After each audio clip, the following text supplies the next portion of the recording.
Hola a todos y bienvenidos al canal, un canal que ha nacido para hablar de relojes y ver cómo quedan puestos.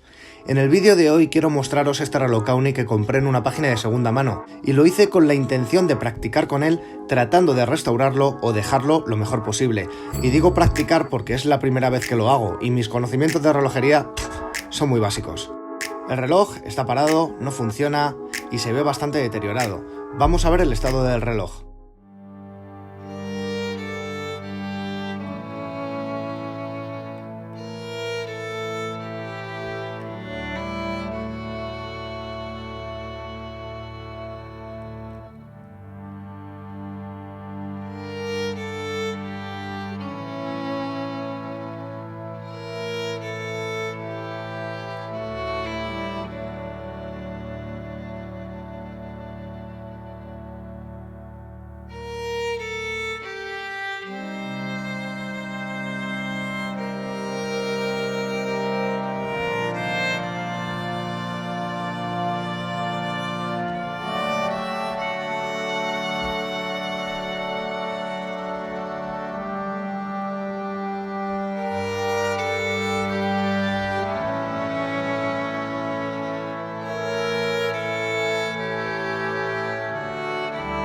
Mi intención será limpiarlo, quitar todo el óxido posible, intentar quitar los arañazos de la caja y pulir o cambiarle el plexi ya que presenta una grieta.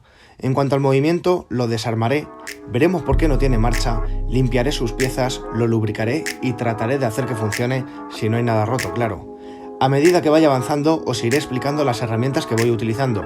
Este es el vídeo 1 de 4 y es solo para mostraros el reloj y explicaros mi propósito.